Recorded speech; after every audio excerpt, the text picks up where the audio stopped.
Baiklah, pendengar Radio Berita Kasih sekalian, dimanapun Anda berada pada malam hari ini, saya Dr. Siva Ansain Liao mengajak Anda untuk bersama-sama dengan saya masuk dalam acara Mutiara Kebenaran. Dan pada malam hari ini, Mutiara Kebenaran sudah sampai kepada kitab Keluaran pasalnya yang ke-34. Satu hari demi satu hari kita maju sedikit dan perlahan namun pasti. Dari Kejadian sampai Maleakhi kita akan membahas kebenaran firman Tuhan dalam seluruh kitab-kitab Perjanjian Lama. Perjanjian Lama memang berisikan sekitar 75% dari Alkitab kita. Oleh karena itu sangat penting sekali untuk mempelajari Perjanjian Lama. Banyak orang yang berpendapat bahwa Perjanjian Lama sulit untuk dipelajari.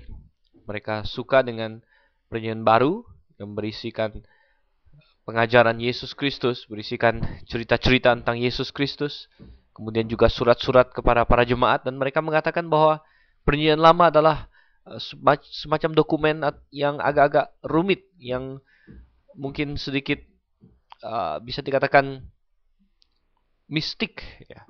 Padahal tidak ada yang seperti itu, saudara. Perjanjian Lama adalah firman Tuhan yang jelas jikalau dipelajari sesuai dengan firman Tuhan juga dengan bantuan Roh Kudus. Itulah yang akan kita lakukan, dan saya harap Anda siap untuk membuka hati, membuka pikiran, membuka Alkitab Anda bersama dengan saya, meminta pertolongan Roh Kudus untuk membantu kita mempelajari firman-Nya. Oke, tadi kita sudah berbicara mengenai meminta Roh Kudus untuk membantu kita mempelajari firman-Nya. Dan saat ini itulah yang akan kita lakukan. Mari kita berdoa terlebih dahulu. Bapa di surga, puji syukur kepadamu, kami sungguh ucap syukur Engkau mengaruniakan banyak hal kepada kami. Selain keselamatan di dalam Yesus Kristus, juga ada hidup yang berkemenangan. Setelah itu di dalam Yesus Kristus juga kami memiliki persekutuan, kami memiliki firman-Mu untuk menuntun kami. Dan saat ini kami ingin mempelajari firman-Mu ya Tuhan. Kiranya Engkau yang pimpin dan sertai agar kami sungguh-sungguh mengerti dan dapat menerapkannya dalam kehidupan kami sehari-hari. Dalam nama Yesus Kristus, Tuhan dan Juru Selamat kami yang hidup, kami berdoa. Amin. Baiklah, mendengar sekalian, saat ini mari kita buka Alkitab kita bersama dalam Keluaran pasalnya yang ke-34. Keluaran pasal yang ke-34, saya ajak kita baca dulu ayat 1 sampai dengan ayat yang ketiga. Berfirmanlah Tuhan kepada Musa, pahatlah 2 loh batu sama dengan yang mula-mula, maka aku akan menulis pada loh itu segala firman yang ada pada loh yang mula-mula yang telah kau pecahkan. Bersiaplah menjelang pagi dan naiklah pada waktu pagi ke atas gunung Sinai. Berdirilah di sana menghadap aku di puncak gunung itu. Tetapi janganlah ada seorang pun yang naik bersama-sama dengan engkau, dan juga seorang pun tidak boleh kelihatan di seluruh gunung itu. Bahkan kambing domba dan lembu sapi pun tidak boleh makan rumput di sekitar gunung itu. Pasal 34 menceritakan tentang kejadian-kejadian pasca insiden lembu emas yang dicatatkan di pasal 32, di mana orang Israel dengan segera berbalik dari Tuhan. Mereka segera menyimpang, menyesatkan diri mereka dengan cara membuat batu emas dan ciptaan Tuhan berupa lembu dan menjadikan itu Allah mereka.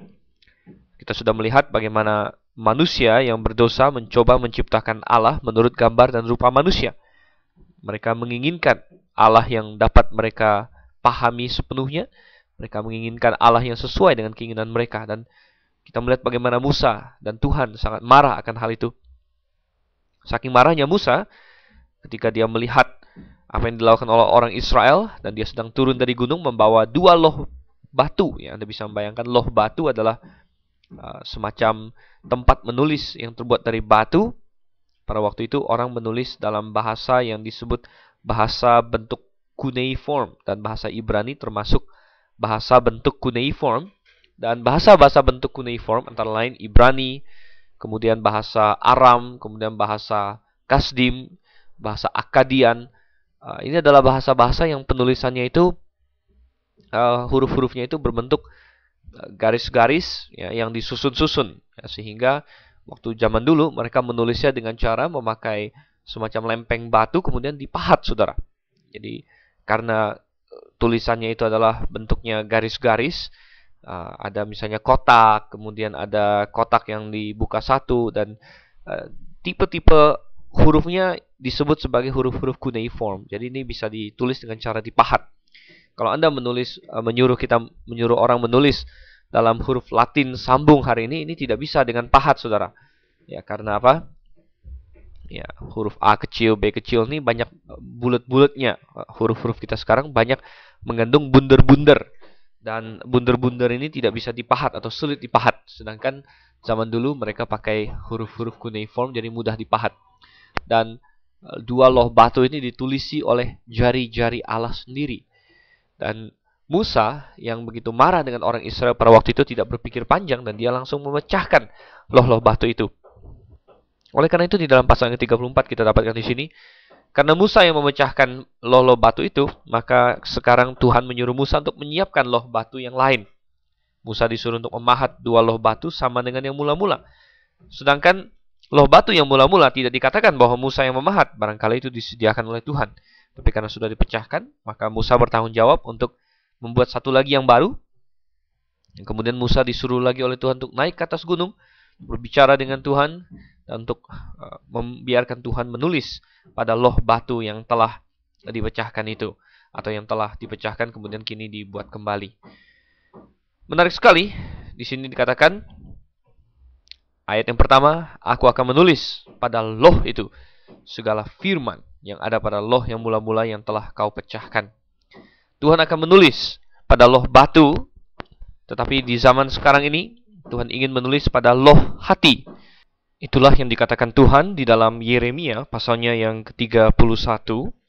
Kalau kita lihat Yeremia pasal yang ke-31, waktu itu Tuhan berkata akan membuat suatu perjanjian yang baru dengan orang Israel. Pasal 31 ayatnya yang ke-33.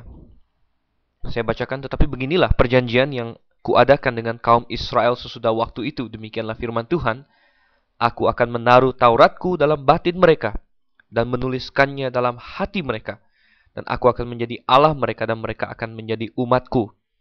Dahulu di Sinai Tuhan sempat membuat perjanjian dengan Israel. Perjanjian itu yang disebut sebagai perjanjian Musa. Perjanjian di mana orang Israel bisa terus menjadi umat kesayangan Tuhan, menjadi tiang penopang dasar kebenaran kalau mereka terus taat kepada Tuhan. Tetapi janji itu gagal dipenuhi oleh orang Israel. Mereka tidak bisa terus taat kepada Tuhan. Oleh karena itu, di tengah-tengah kesesatan mereka pada zaman Yeremia, di mana mereka sudah dalam jurang kehancuran, sebentar lagi mereka dikalahkan oleh Babilonia dan terbuang. Tuhan berkata, aku akan membuat suatu perjanjian baru dengan umat Israel. Dan dalam perjanjian baru itu, aku akan menuliskan Tauratku, bukan lagi pada loh-loh batu, tetapi dikatakan, aku akan menuliskannya dalam hati mereka. Dan ini akan terjadi suatu ketika Israel akan bertobat kepada Tuhan. Dan mereka akan berpaling kepada Tuhan, yaitu di akhir zaman. Orang-orang Yahudi yang telah menolak Yesus Kristus sebagai Tuhan dan Juru Selamat Mesias mereka. Mereka akan menyesal dan mereka saat itu akan bertobat. Tetapi sementara itu, Kristus sudah datang. Dan kedatangan Kristus membuka jalan sehingga orang-orang yang percaya kepada Yesus Kristus, yaitu kita pada hari ini, orang-orang percaya di zaman perjanjian baru. Kita bukan orang Israel, saudara. Kita adalah jemaat lokal. Kita adalah orang-orang yang percaya kepada Yesus Kristus. Kita orang Kristen. Maka kita pun mencicipi perjanjian baru yang Tuhan buat dengan Israel.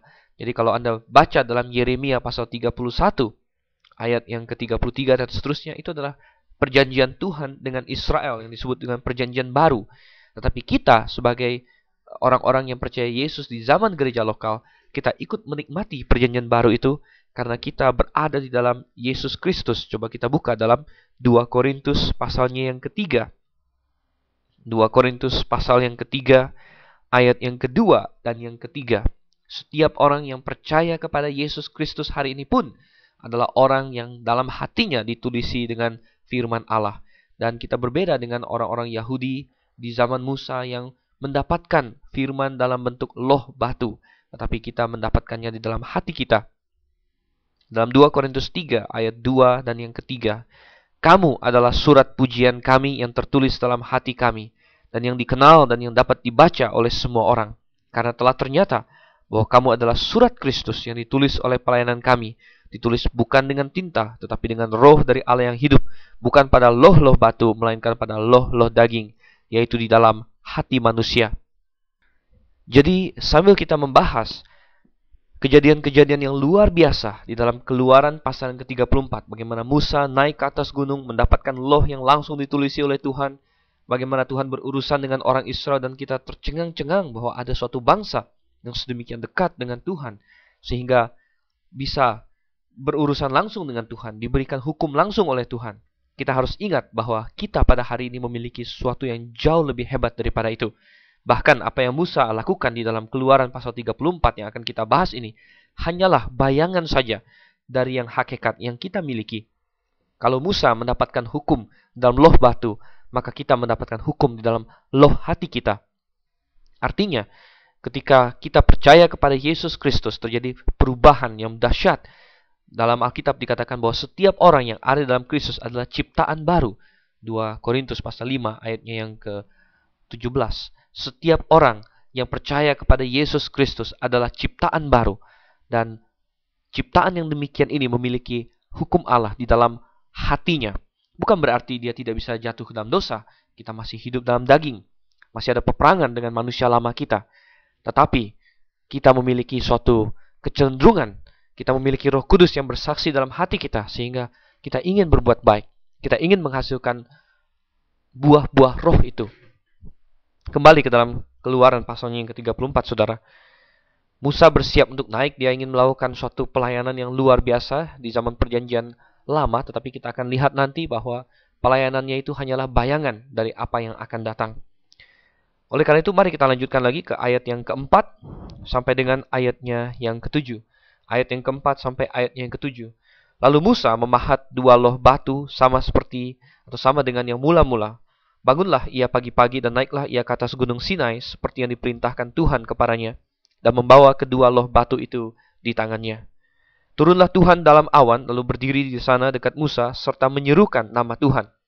Berjalanlah Tuhan lewat dari depannya dan berseru, Tuhan, Tuhan, Allah penyayang dan pengasih, panjang sabar, berlimpah kasih setia, kasihnya dan setianya, yang meneguhkan kasih setianya kepada beribu-ribu orang dan mengampuni kesalahan, pelanggaran dan dosa, tetapi tidaklah sekali-kali membebaskan orang yang bersalah dari hukuman, yang membalaskan kesalahan bapa kepada anak-anaknya dan cucunya, kepada keturunan yang ketiga dan keempat.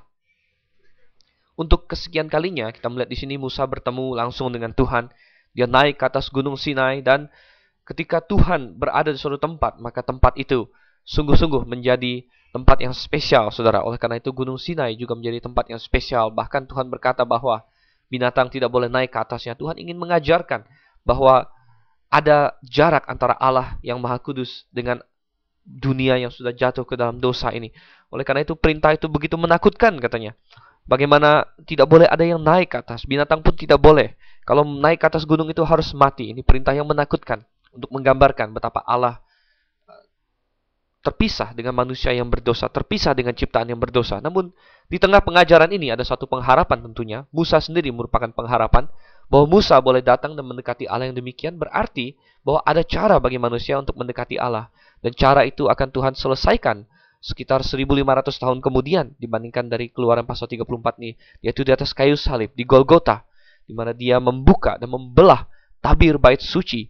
Sehingga antara Allah yang Maha Kudus dengan manusia di luar ada jalan masuk, yaitu melalui Yesus Kristus.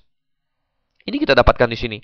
Ketika Musa naik ke atas, katanya, turunlah Tuhan dalam awan, Yehova. Dan kita percaya ini adalah tidak lain Yesus Kristus sendiri. Yesus Kristus adalah Yehova. Allah Bapa adalah Yehova. Yehova adalah nama dari Allah Tritunggal. Dan dikatakan di sini, dia menyerukan nama Tuhan bagi Musa. Dan menyerukan nama Tuhan. Di dalam perjanjian lama, nama Tuhan yang ditekankan adalah Yehova. Yehova adalah nama perjanjian antara Allah dengan Israel. Dan dengan nama Yehova yang berarti aku adalah aku, Tuhan ingin menegaskan kepada Israel, inilah nama perjanjianku. Aku tidak berubah. Aku adalah aku. Kita tidak bisa berkata aku adalah aku karena aku yang sekarang dengan aku yang 1 tahun lagi mungkin berbeda. Itu manusia, saudara. Aku yang sekarang sudah jelas berbeda dengan aku yang 10 tahun yang lalu. Itu adalah manusia, tetapi Allah bisa berkata aku adalah aku. Dan Tuhan hari ini sama dengan Tuhan sebelum penciptaan, sama dengan Tuhan 1000 tahun yang lalu, sama dengan Tuhan 1000 tahun yang akan datang. Oleh karena itu nama ini merupakan suatu peringatan yang luar biasa indah bagi orang Israel yang diberikan janji-janji yang begitu luar biasa. Ini adalah nama perjanjian antara Allah dengan Israel. Dan apa makna dari bahwa dikatakan Tuhan menyuruhkan nama Tuhan pada Musa? Benar, nama adalah simbol dari seseorang. Ketika kita berkata Abraham Lincoln, maka dengan nama itu saja kita bisa membayangkan orangnya. Kita tahu siapa yang dimaksud, kita tahu kepribadiannya. Ketika kita menyebutkan nama seseorang, Anda menyebutkan, mungkin orang Anda yang kenal dengan saya, menyebutkan nama saya, Stephen Liao, maka Anda akan terpikir akan saya. Jadi nama adalah simbol dari seseorang. Dia menyatakan keseluruhan pribadi seseorang. Dan oleh karena itu, ketika Tuhan menyatakan dirinya dalam berbagai nama kepada Musa dan kepada orang-orang Israel, dan dikatakan dia menyerukan nama Tuhan di sini, ini sama dengan bahwa dia menyatakan dirinya. Bagaimana sifatnya? Bagaimanakah nature-nya? Bagaimanakah Allah itu sebenarnya? Ini adalah suatu pewahyuan yang luar biasa. Di ayat 6 dikatakan, lalu Tuhan lewat dari depannya dan berseru, Tuhan, Tuhan, Allah penyayang dan pengasih, panjang sabar. Ya. Sepertinya kalau kita baca sekilas ayat 6 dan 7 ada diskrepansi, ada ketidakcocokan di sini. Di mana di ayat yang ke-6 dikatakan Allah itu berlimpah kasihnya dan setianya. Bahkan mengampuni kesalahan katanya, pelanggaran dan dosa. Jadi di ayat 7a dikatakan Allah mengampuni kesalahan, pelanggaran, dan dosa. Tetapi kemudian di bagian kedua dari ayat 7 dikatakan, tetapi tidaklah sekali-kali membebaskan orang yang bersalah dari hukuman. Bagaimana maksudnya ini?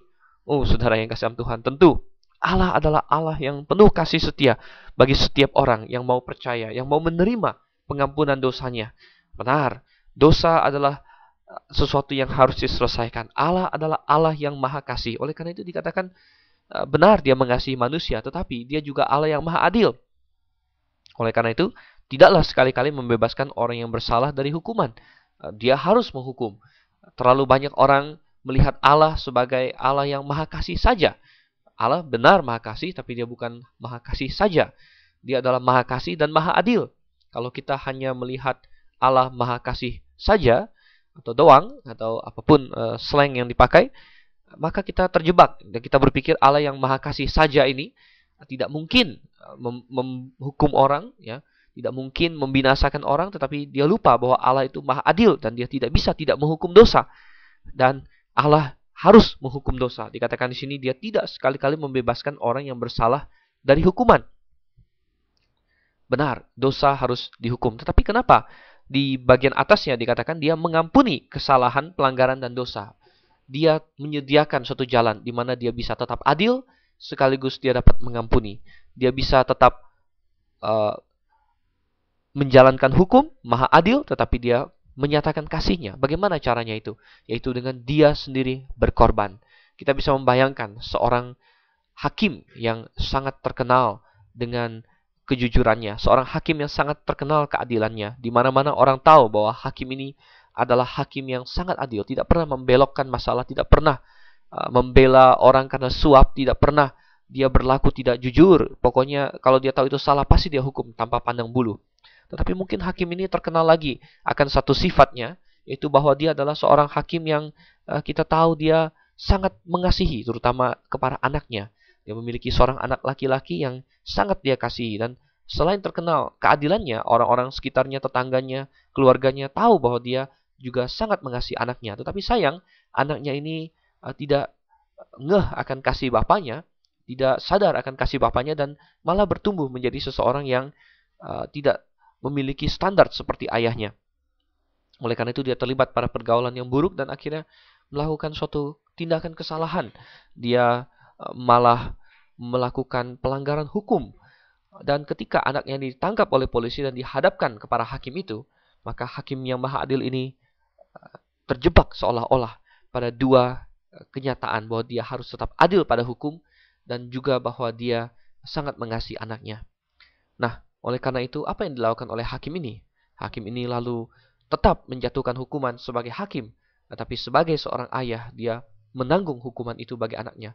Kalau anaknya itu kena denda karena misalnya melanggar hukum kecepatan di jalan, maka ayahnya itu sendiri yang menjatuhkan vonis bahwa dia harus didenda dengan jumlah yang tidak tanggung-tanggung, saudara, tetapi sesuai dengan harga full sebagaimana ditentukan oleh hukum. Tetapi hakim itu pula yang kemudian menjadi seorang ayah dan membayarkan hukuman itu bagi anaknya. Demikianlah Yesus dan Tuhan bisa dikatakan dia tidak membebaskan orang yang bersalah dari hukuman, tetapi sekaligus bisa dikatakan juga ia mengampuni kesalahan, pelanggaran, dan dosa. Tuhan tidak membebaskan orang yang berdosa dari hukuman. Hukuman tetap dijatuhkan, tetapi karena Allah mengasihi manusia, dia mengirimkan anaknya yang tunggal Yesus Kristus menanggung hukuman itu, sehingga barang siapa yang percaya kepadanya mendapatkan pengampunan itu. Apakah Anda termasuk di dalamnya, saudara? Sudahkah dosa-dosamu diselesaikan oleh Yesus Kristus? Kalau Anda tidak, maka dikatakan ia tidak sekali-kali membebaskan orang yang bersalah dari hukuman. Kita baca lagi di sini, yang membalaskan kesalahan bapa kepada anak-anaknya dan cucunya kepada keturunan yang ketiga dan yang keempat. Seolah-olah nampaknya tidak fair, saudara. Bagaimana orang yang bersalah lalu anak cucunya yang kena? Tetapi kita harus mengerti ini dalam konteks yang benar. Kalau kita bandingkan dengan ayat-ayat firman Tuhan yang lain, contohnya di dalam Yehezkiel, saya ajak kita buka sebentar di dalam Yehezkiel, pasalnya yang ke-18. Kalau Anda melihat judul perikop di Yehezkiel pasal yang ke-18, dikatakan di situ setiap manusia bertanggung jawab atas dirinya. Bahkan di ayat yang keempat, sungguh semua jiwa aku punya, katanya, baik jiwa ayah maupun jiwa anak aku punya, dan orang yang berbuat dosa itu yang harus mati. Dan kalau kita buka di dalam ayat yang seterusnya, ayat 5 sampai 9, 10 sampai 13, dikatakan kalau ada ayah yang berdosa, dia harus mati. Kalau anaknya berbuat benar, dia hidup. Jadi seolah-olah dalam Yehezkiel 18, setiap orang menanggung dosanya sendiri. Tapi mengapakah di dalam Keluaran pasal 34 misalnya dikatakan Allah membalaskan kesalahan bapa kepada anak-anaknya dan cucunya, kepada keturunan yang ketiga dan yang keempat. Seolah-olah tidak fair. Tetapi jangan salah dulu, saudara. Setiap orang memang akan menanggung kesalahannya sendiri. Artinya, kalau ada orang yang berdosa, lalu dia punya anak yang menjadi percaya kepada Tuhan, Tuhan akan tetap menghitung orang yang percaya anaknya itu sebagai orang yang benar. Lalu kalau dia punya anak lagi, dan anaknya itu ternyata tidak percaya dan berbuat jahat, maka Tuhan akan menghukum dia. Jadi benar bahwa setiap orang menanggung perbuatannya sendiri. Tetapi bukan itu yang ingin difokuskan dalam Keluaran 34. Kalau memang anaknya berbuat salah, maka dia akan dihukum bersama dengan ayahnya. Ya. Kalau anaknya itu bertobat, maka dia akan dianggap sebagai orang benar. Masalahnya adalah ketika seseorang memilih untuk menentang Tuhan, tidak percaya kepada Tuhan, maka ia mewarisi kepada anaknya banyak hal. Anaknya masih memiliki pilihan apakah dia mau bertobat atau tidak, tetapi dia telah mewarisi banyak hal dari ayahnya. Bahwa anak itu menjadi tidak bertobat juga lebih besar. Jadi anak yang tinggal dari antara orang tua yang sudah percaya kepada Tuhan lebih berkemungkinan untuk juga percaya kepada Tuhan dibandingkan dengan anak yang tidak hidup di lingkungan yang percaya kepada Tuhan. Kita juga bisa melihat bagaimana segala pengalaman di sekeliling kita membuktikan bahwa seseorang bisa membuat keputusan-keputusan yang mempengaruhi bahkan anak cucunya. Ketika seseorang perempuan misalnya berzina, ya, berlaku tidak benar, ya, dia bisa melahirkan seorang anak di luar nikah. Dan apakah hidup anak itu terpengaruh oleh hal itu? Oh, sudah pasti. Ya. Ada orang tua yang melakukan perbuatan tidak benar sehingga terkena penyakit AIDS, anaknya mengidap AIDS dari orang tuanya. Apakah dia terkena? Terkena. Ya. Jadi kita melihat bahwa tindakan seseorang bisa menimbulkan efek kepada anak cucunya, bahkan sampai keturunan yang ketiga dan yang keempat sesuai dengan firman Tuhan di sini. Tetapi ini tidak bertentangan dengan Yehezkiel 18, di mana anak yang mewarisi segala konsekuensi dari dosa orang tuanya, dia tetap bisa membuat pilihan bahwa saya mau percaya kepada Tuhan, saya mau mengubah semua ini. Dan Tuhan akan menghitung dia sebagai orang yang benar. Dan dia akan bisa, Tuhan mampukan untuk mengatasi segala konsekuensi yang ditimbulkan oleh baik orang tuanya, baik entah dari keturunan yang keberapa. Jadi kita melihat di sini, segala sesuatunya ada keseimbangan yang telah Tuhan taruh di dalamnya. Baik, kita lihat sekarang ayatnya yang ke-8 sampai ayatnya yang ke-17. Ayat yang ke-8 sampai dengan ayat yang ke-17. Segeralah Musa berlutut ke tanah, lalu sujud menyembah, serta berkata, "Jika aku telah mendapat kasih karunia di hadapan-Mu, ya Tuhan, berjalanlah kiranya Tuhan di tengah-tengah kami, Sekalipun bangsa ini suatu bangsa yang tegar tengkuk, tetapi ampunilah kesalahan dan dosa kami, ambillah kami menjadi milik-Mu. Firman-Nya, sungguh aku akan mengadakan suatu perjanjian di depan seluruh bangsamu ini akan kulakukan perbuatan-perbuatan yang ajaib seperti yang belum pernah dijadikan di seluruh bumi di antara segala bangsa. Seluruh bangsa yang di tengah-tengahnya engkau diam akan melihat perbuatan Tuhan. Sebab apa yang akan kulakukan dengan engkau sungguh-sungguh dahsyat. Tetapi engkau berpeganglah pada yang kuperintahkan kepadamu pada hari ini. Lihat, aku akan menghalau dari depanmu orang Amori, orang Kanaan, orang Het, orang Feris, orang Hewi dan orang Yebus. Berawas-awaslah, janganlah kau adakan perjanjian dengan penduduk negeri yang kau datangi itu, supaya jangan mereka menjadi jerat bagimu di tengah-tengahmu. Sebaliknya, mesbah-mesbah mereka haruslah kamu rubuhkan, tugu-tugu berhala mereka kamu remukkan, dan tiang-tiang berhala mereka kamu tebang. Sebab janganlah engkau sujud menyembah kepada Allah lain, karena Tuhan yang namanya cemburuan adalah Allah yang cemburu. Janganlah engkau sampai mengadakan perjanjian dengan penduduk negeri itu, apabila mereka berzina dengan mengikuti Allah mereka dan mempersembahkan korban kepada Allah mereka, maka mereka akan mengundang engkau dan engkau akan ikut makan korban sembelihan mereka. Apabila engkau mengambil anak-anak perempuan mereka menjadi istri anak-anakmu, dan anak-anak perempuan itu akan berzina dengan mengikuti Allah mereka, maka mereka akan membujuk juga anak-anakmu laki-laki untuk berzina dengan mengikuti Allah mereka. Janganlah kau buat bagimu Allah tuangan. Dalam kesempatan ini, Musa sekali lagi mengajukan kepada Tuhan permohonan yang telah dia ajukan bahkan di pasal 33 sekalipun. Dia ingin Tuhan tetap beserta dengan orang Israel. Karena sebelum insiden lembu emas di Gunung Sinai itu, tadinya Tuhan bersama dengan mereka di dalam tiang awan dan tiang api yang menyertai mereka. Tetapi setelah mereka menentang dan berbalik dari Allah, membuang Tuhan yang adalah juru selamat mereka dan berpaling kepada kesia-siaan berupa lembu emas itu, Tuhan sempat mengancam bahwa dia tidak akan lagi pergi bersama orang Israel, namun hanya akan mengutus seorang malaikat. Tetapi Musa berdoa dan permohonannya itu begitu berkuasa, dan Tuhan mendengarkan dia bahwa Tuhan, jangan Tuhan, kami tidak mau pergi kalau engkau tidak beserta dengan kami. Dengan mana lagi kami bisa tahu kami memperoleh kasih karunia daripadamu. Dan di sini pun Musa memberikan suatu istilahnya pengajuan atau permohonan yang sama. Dan menarik sekali, Musa tidak mengajukan permohonan ini atas dasar kehebatan dirinya atau kehebatan bangsa Israel. Dia tidak berkata, Tuhan, ikutlah bersama kami bangsa yang hebat, kami bangsa yang akan engkau dapat sayangi. Tidak. Dia sadar betapa bangsa Israel benar adalah bangsa yang tegar tengkuk. Dan dia mengakui itu, Tuhan, kami memang parah, kami memang luar biasa kacau, tetapi kasih karunia-Mu Tuhan, itulah yang kami minta. Ampunilah dosa-dosa kami, katanya. Ambillah kami menjadi milik-Mu. Ketika kita datang kepada Tuhan dengan kekuatan, dengan jasa-jasa kita sendiri, kita mencoba membeberkannya kepada Tuhan. Tuhan, Kau harus memberkati aku karena aku ini begini, dan kita menyajikan kehebatan-kehebatan kita. Kita meminta kepada Tuhan berdasarkan kekuatan kita. Maka perhatikan apa kata Alkitab, bahwa kebaikan kita, kesalehan kita seperti kain kotor di hadapan Tuhan. Kita tidak memiliki apa-apa untuk dibanggakan di hadapan Tuhan. Tetapi kita berhasil ketika kita berkata, Tuhan, saya tidak layak. Layakkanlah saya. Tuhan, saya tidak mampu. Tuhan, ampunilah saya. Tuhan, saya tidak pantas untuk ini. Tetapi kasih karunia-Mu Tuhan kiranya atas diriku. Dan itu adalah hal yang disenangi oleh Tuhan. Akhirnya, di ayat 10 sampai ayat yang ke-16, kita lihat di sini bagaimana Tuhan mengabulkan permintaan dari Musa. Dan dia berkata, oke, baik. Dan aku akan membuat perjanjian. Tuhan menegaskan kepada orang Israel, baik.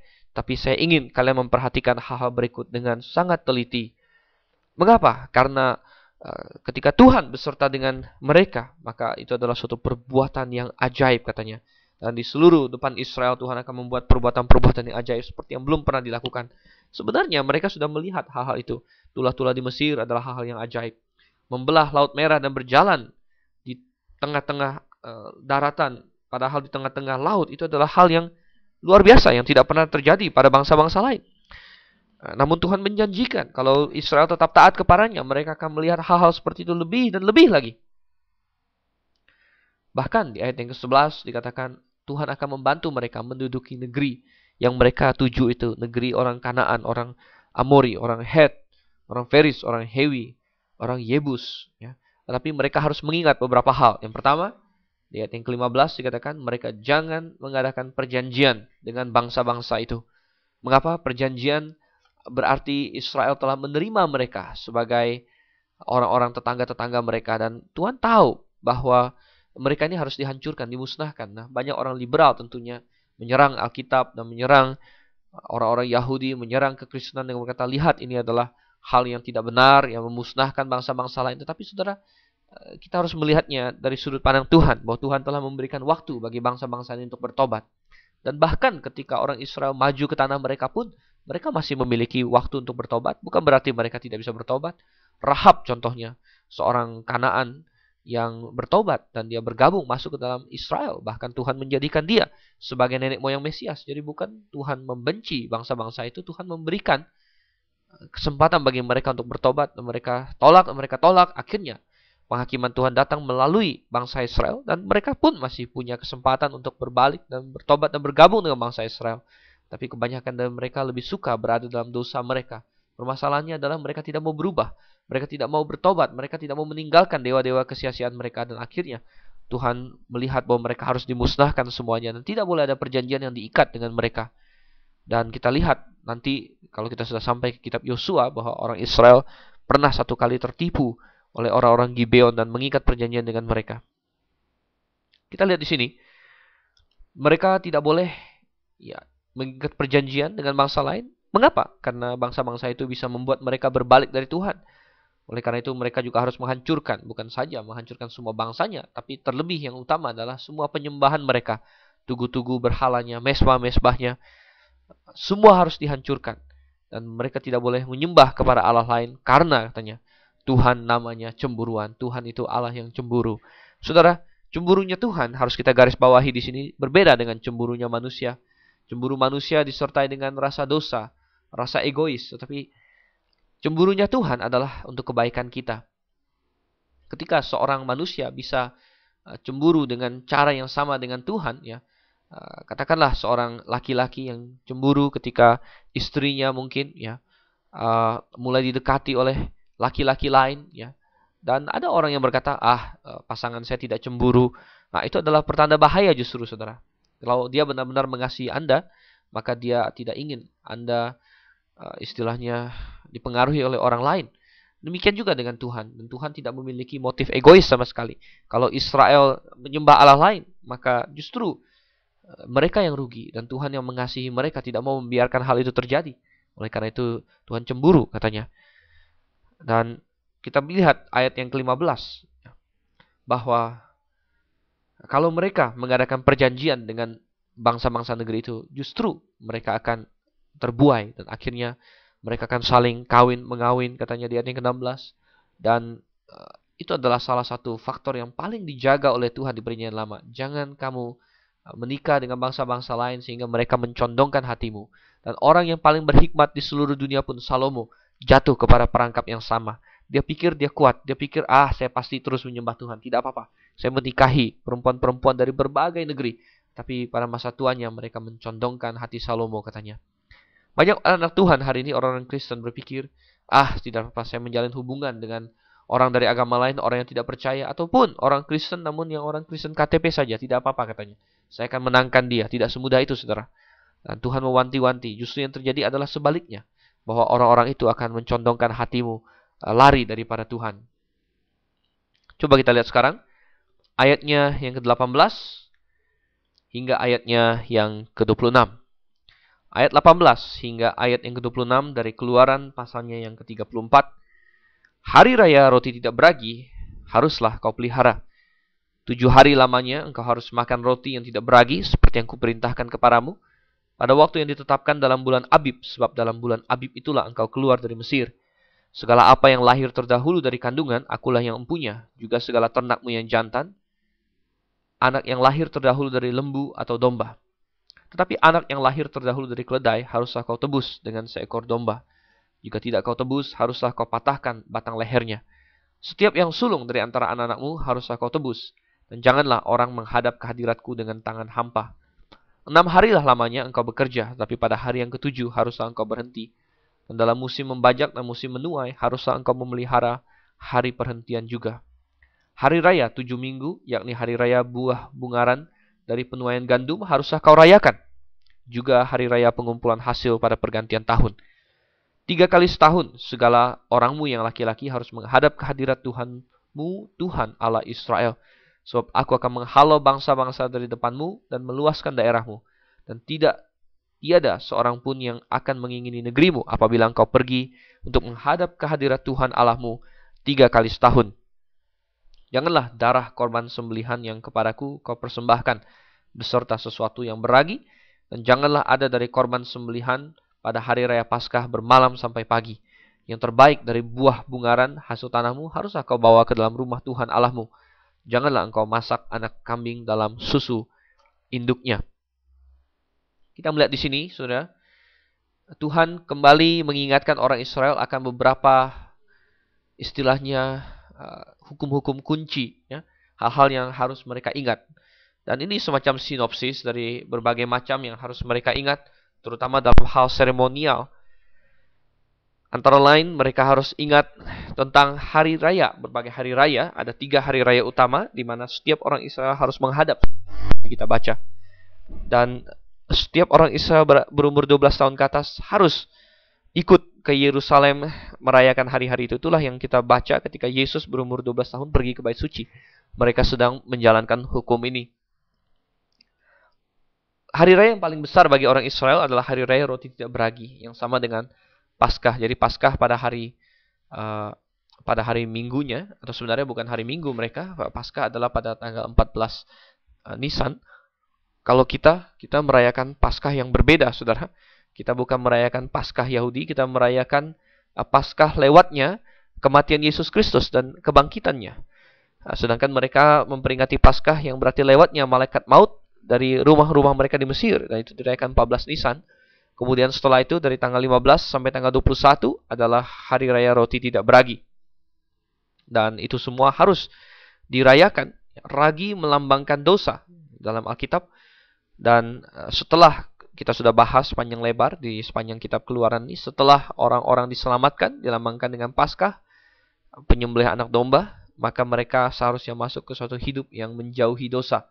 Hari raya roti tidak beragi. Dan ragi selalu dilambangkan dengan dosa oleh Yesus, oleh Tuhan, dan semua persembahan kepada Tuhan tidak boleh ada ragi, katanya. Itu adalah suatu hukum yang harus dipegang oleh mereka karena ragi melambangkan dosa. Ayat 19 sampai 20, Tuhan mengingatkan bahwa semua yang dimiliki orang Israel adalah milik Tuhan sebenarnya. Dan Tuhan ingin menarik yang sulung dari mereka. Hingga semua yang sulung adalah milik Tuhan. Bukan berarti yang lain bukan milik Tuhan, yang lain milik Tuhan juga. Tapi Tuhan ingin yang sulung ini diberikan kembali kepada Tuhan. Sedangkan yang lain ini Tuhan suruh kita pakai dengan cara yang bertanggung jawab. Ini sama seperti isu persepuluhan, ya. Ada orang yang salah kaprah berpikir bahwa 10% milik Tuhan dan 90% terserah saya. Sebenarnya bukan demikian juga, saudara. 100% milik Tuhan. Tapi Tuhan ingin agar 10% dari 100% ini diberikan kepada dia kembali, ya, melalui gereja lokal. Dan 90% dia percayakan kepada kita untuk kita kelola untuk kemuliaan namanya. Jadi demikian juga di sini. Katanya, semua yang sulung harus dipersembahkan kepada Tuhan. Kalau tidak mau dipersembahkan harus ditebus dengan yang lain. Jadi kalau ada ternak yang lahir, maka itu dipersembahkan kepada Tuhan. Kalau itu keledai, harus diganti dengan domba. Ya. Mengapa? Karena keledai ya tidak bisa untuk korban sembelihan, korban persembahan. Mungkin ada yang berkata, kalau begitu orang Israel termasuk bangsa yang sangat boros. Ya. Mereka dikit-dikit mempersembahkan kepada Tuhan. Ya, tetapi kita harus melihatnya dalam konteks juga. Bahwa sebenarnya binatang yang dipersembahkan ini bukan lalu terbuang, ya. Binatang yang dipersembahkan kepada Tuhan ini selain lemak-lemaknya yang dibakar dan sebagainya, bagian-bagian tertentu dibakar di hadapan Tuhan, yang sisanya tetap dimakan oleh imam, oleh rakyat juga yang mempersembahkan, sehingga tidak bisa dikatakan bahwa ini adalah suatu hal yang boros juga, ya. Melainkan setiap kali ada persembahan itulah, ada sembelihan itulah mereka makan daging, ya. Jadi kita lihat di sini. Kalau anak laki-laki tentu tidak bisa dibunuh, ya, melainkan harus ditebus dengan domba. Demikian juga anak perempuan harus ditebus, ya. Dan ayat yang ke-21 sampai ayat yang ke-26, Tuhan mengingatkan berbagai hal seremonial di sini mengenai hari Sabat, mengenai juga hari raya kedua yang harus mereka jalani, yaitu hari raya 7 minggu. Yaitu ini hari raya Pentakosta. Belakangan kita tahu ya, yaitu Pentakosta artinya 50 hari, 7 minggu 49 hari. Jadi pada hari ke-50 ada hari raya ini. Kemudian ada juga hari raya apa, Saudara? Yaitu ada hari raya pengumpulan, ya, hari raya pengumpulan itu tidak disebutkan di sini, yang disebutkan hanya hari raya 7 minggu. Dan hari raya coba lihat ini ayat 22, hari raya 7 minggu, yakni hari raya buah bungaran dari penuaian gandum, jadi 7 minggu setelah Paskah. Kemudian hari raya pengumpulan hasil pada pergantian tahun, ini pada akhir tahun. Jadi ini tiga hari raya besar. Hari raya roti tidak beragi sama dengan Paskah, hari raya 7 minggu sama dengan Pentakosta, dan hari raya pengumpulan hasil. Nah, ini sama dengan pondok daun, hari raya pondok daun. Ini yang harus diperingati oleh orang Israel. Dan Tuhan mengatakan bahwa ketaatan mereka akan berhubungan dengan bagaimana Tuhan menyertai mereka dalam segala peperangan mereka. Dan kalau mereka taat, maka Tuhan akan menghalau, katanya, semua musuh mereka dari hadapan mereka. Baik, coba kita lihat sekarang ayat yang ke-27 sampai dengan ayat yang ke-35. Kita mau melihat bagian akhir dari Keluaran 34, ayat yang ke-27 sampai ayat yang ke-35. Berfirmanlah Tuhan kepada Musa, tuliskanlah segala firman ini, sebab berdasarkan firman ini telah kuadakan perjanjian dengan engkau dan dengan Israel. Dan Musa ada di sana bersama-sama dengan Tuhan 40 hari 40 malam lamanya, tidak makan roti dan tidak minum air. Ia menuliskan pada loh itu segala perkataan perjanjian, yakni ke-10 firman. Ketika Musa turun dari gunung Sinai, kedua loh hukum Allah ada di tangan Musa ketika ia turun dari gunung itu. Tidaklah ia tahu bahwa kulit mukanya bercahaya, oleh karena ia telah berbicara dengan Tuhan. Ketika Harun dan segala orang Israel melihat Musa, tampak kulit mukanya bercahaya, maka takutlah mereka mendekati dia. Tetapi Musa memanggil mereka, maka Harun dan segala pemimpin jemaah itu berbalik kepadanya, dan Musa berbicara kepada mereka. Sesudah itu mendekatlah segala orang Israel, lalu disampaikannya lah kepada mereka segala perintah yang diucapkan Tuhan kepadanya di atas gunung Sinai. Setelah Musa selesai berbicara dengan mereka, diselubunginya lah mukanya. Tetapi apabila Musa masuk menghadap Tuhan untuk berbicara dengan dia, ditanggalkannya lah selubung itu sampai ia keluar. Dan apabila ia keluar, dikatakannya lah kepada orang Israel apa yang diperintahkan kepadanya. Apabila orang Israel melihat muka Musa, bahwa kulit muka Musa bercahaya, maka Musa menyelubungi mukanya kembali sampai ia masuk menghadap untuk berbicara dengan Tuhan. Kita dapatkan di sini bukti lebih lanjut lagi bahwa Musa adalah penulis kitab Taurat. Mungkin bagi sebagian orang Kristen hal ini tidak usah diulang-ulang dan sudah jelas bahwa Musa adalah penulis kitab Taurat, yaitu Kejadian sampai Ulangan. Tetapi saya perlu menekankan ini karena orang-orang liberal tidak percaya bahwa Musa menulis hukum Taurat. Mereka bilang bahwa Musa belum bisa tulis baca, ya ini adalah suatu kebohongan. Mereka bilang bahwa kitab Taurat ditulis setelah pembuangan Israel, yaitu sekitar 1000 tahun kemudian. Ini adalah suatu teori yang sangat jahat, ya, dan didasarkan pada hati yang belum bertobat sebenarnya. Karena Alkitab dengan jelas menyatakan Musa adalah penulis hukum Taurat, bahkan Tuhan Yesus sendiri meneguhkannya. Dan ini diteguhkan lebih lanjut lagi dengan pernyataan-pernyataan dalam kitab Taurat itu sendiri, di mana Musa diperintahkan Tuhan untuk menulis segala firman ini, menulis segala perintah-perintah ini. Jadi Musa menulisnya, dan itu tercatat bagi kita. Jadi dulu atau waktu kali pertama Musa turun dari Gunung Sinai, mungkin dia belum sempat menulis semua, tapi kini dia harus menulis semuanya. Bukan hanya menulisnya dalam suatu kitab, tetapi dia juga menuliskannya dalam loh-loh batu itu. Tentu tidak semua Kejadian sampai Ulangan ditulis pada loh batu, itu bisa loh batu raksasa, saudara.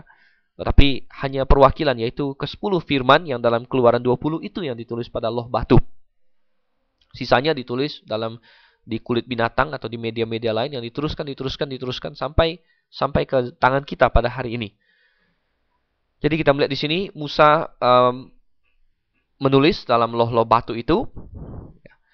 Dan mungkin ada yang berkata, bukankah Tuhan yang menulis pada loh-loh batu? Ya, kita bisa berkata bahwa Tuhan yang menulisnya lewat Musa. Tidak ada kontroversi, tidak ada kontradiksi di sini. Dalam ayat-ayat yang pertama, ayat yang ke-1, bahwa aku akan menulis pada loh itu, kata Tuhan. Di ayat yang ke-28, Musa yang menulis pada loh itu. Ya, Tuhan menulis melalui Musa. Demikian juga Tuhan menulis melalui Paulus, Tuhan menulis melalui Yohanes, Tuhan menulis melalui Yesaya, Yeremia, semua nabi-nabi, ya, Tuhan menulis melalui mereka.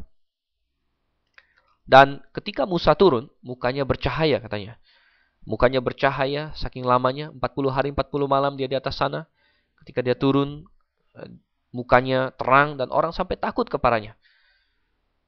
Sudah 40 hari dia berada di atas gunung itu, sama seperti kali pertama, tapi tentunya orang Israel kini telah belajar dari pengalaman pahit mereka, dan saya yakin tidak ada di antara mereka yang ingin lagi menyembah lembu emas setelah begitu banyak yang mati dibunuh. Dan kini mereka menantikan dengan tekun ya kedatangan Musa, dan setelah 40 hari Musa turun dengan 2 loh batu itu. Dikatakan Musa tidak makan dan minum di atas gunung. Ya.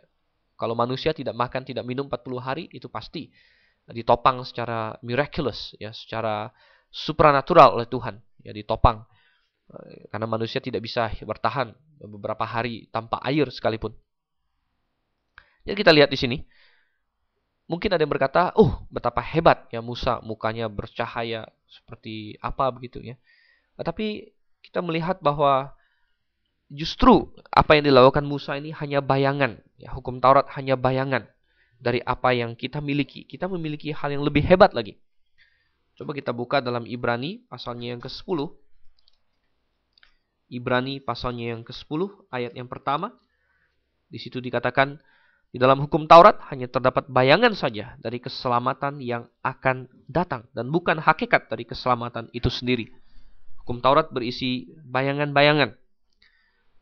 Coba kita buka di dalam 2 Korintus pasalnya yang ketiga. Tadi sudah sempat kita bahas bagaimana Musa menulis pada loh batu, tetapi kita hukum Taurat, atau bukan hukum Taurat saja, tetapi juga seluruh firman Tuhan ditulis pada hati kita. Coba kita buka 2 Korintus pasal yang ketiga. Ya. Dan Paulus berkata bahwa dia memiliki pelayanan yang lebih hebat dari Musa bahkan.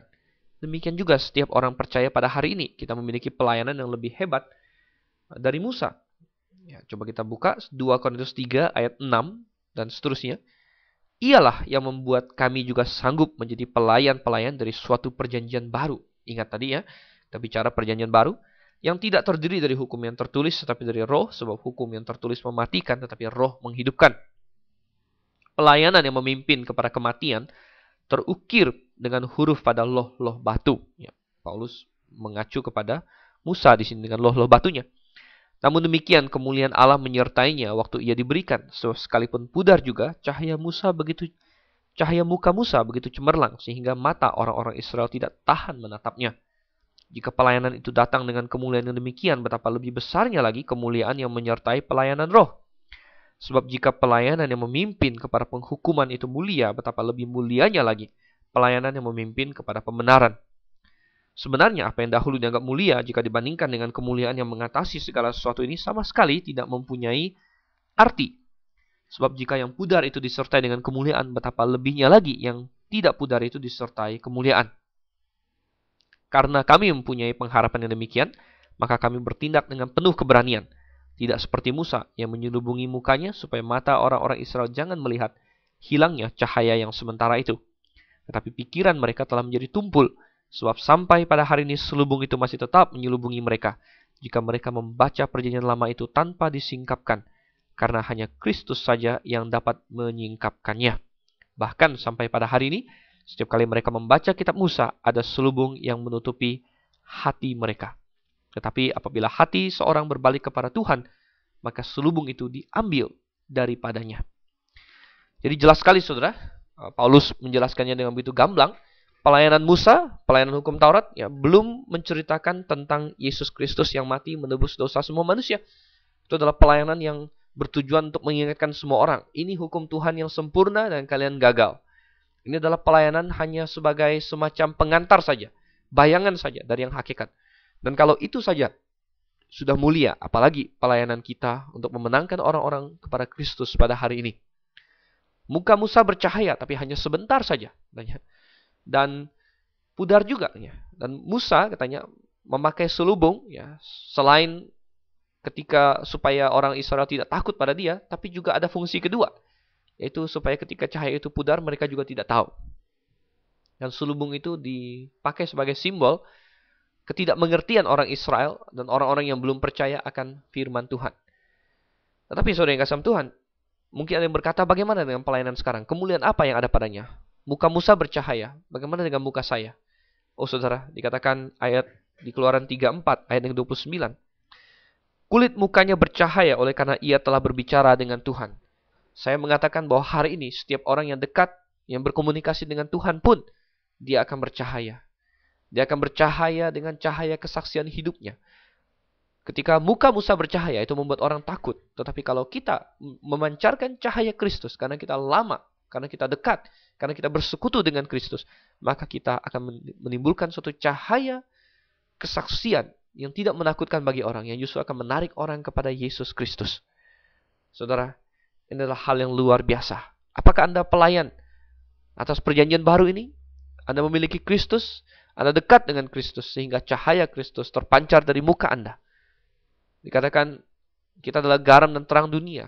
Dalam Matius pasal 5 dikatakan, biarlah cahaya kita terpancar sedemikian rupa, sehingga kita membuat orang lain memuliakan Bapa yang di sorga. Supaya tidak bingung-bingung, saya bukakan saja dalam Matius pasal 5, ayat yang ke-16. Matius 5 ayat 16, demikianlah hendaknya terangmu bercahaya depan orang, supaya mereka melihat perbuatanmu yang baik, dan memuliakan Bapamu yang di sorga. Bagaimana caranya supaya cahaya kita bersinar terang? Kalau kita berbicara dengan Tuhan dekat, kalau kita dekat dengan Tuhan, kita akan memancarkan cahayanya. Baiklah kita seperti Musa, setia dalam pelayanan yang diberikan kepada kita. Musa setia dalam pelayanannya, kita pun baiklah setia dalam pelayanan kita, maka kita pun akan bercahaya bagi Kristus. Saya Dr. Steven Ansel, undur diri dulu dari hadapan Anda. Sampai jumpa sesi berikutnya. Selamat malam. Maranatha.